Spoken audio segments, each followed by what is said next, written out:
ബജറ്റിൽ നമ്മൾ കേൾക്കുന്ന വേറൊരു ടൈമാണ് റവന്യൂ എക്സ്പെൻഡിച്ചർ എന്നുള്ളത്. റവന്യൂ എക്സ്പെൻഡിച്ചർ എന്ന് പറഞ്ഞു കഴിഞ്ഞാൽ ഒരു പ്രൊഡക്റ്റീവ് അസറ്റ് ഉണ്ടാക്കാത്ത എക്സ്പെൻഡിച്ചറിനെയാണ് നമ്മൾ റവന്യൂ എക്സ്പെൻഡിച്ചർ എന്ന് പറയുന്നത്. അതായത് ഗവൺമെന്റിന്റെ അഡ്മിനിസ്ട്രേഷൻ ഉപയോഗിക്കുന്ന എക്സ്പെൻഡിച്ചർ റവന്യൂ എക്സ്പെൻഡിച്ചർ ആണ്. സാലറി, പെൻഷൻ ഇങ്ങനെയുള്ള എക്സ്പെൻഡിച്ചർ എല്ലാം റവന്യൂ എക്സ്പെൻഡിച്ചർ ആണ്.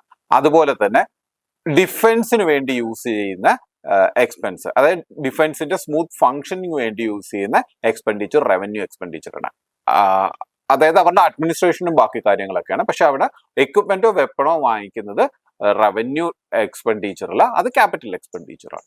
ആൻഡ് അതുപോലെ തന്നെ ജനറൽ സർവീസ് ആയിട്ടുള്ള ഹെൽത്ത് സർവീസസ്, എഡ്യൂക്കേഷൻ ഇങ്ങനെയുള്ള കാര്യങ്ങൾ, സ്കോളർഷിപ്പ്, ഇതൊക്കെ ഒരു റവന്യൂ എക്സ്പെൻഡിച്ചറിന്റെ എക്സാമ്പിൾ ആണ്.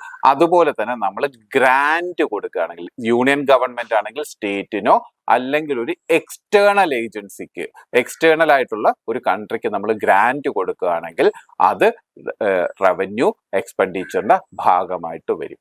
അതുപോലെ തന്നെ പോസ്റ്റൽ ചാർജസ്, അല്ലെങ്കിൽ പോസ്റ്റൽ ചാർജ് ചെയ്യുന്നുണ്ടെങ്കിൽ പോലും അതിനുണ്ടാവുന്ന എക്സ്പെൻസ് ഉണ്ട്, അല്ലെങ്കിൽ ഒരു ഡെഫിസിറ്റ് ഉണ്ടാവുമല്ലോ. ആ ഡെഫിസിറ്റിനെ നമ്മൾ റവന്യൂ എക്സ്പെൻഡിച്ചർ ആയിട്ടാണ് കണക്കാക്കുന്നത്.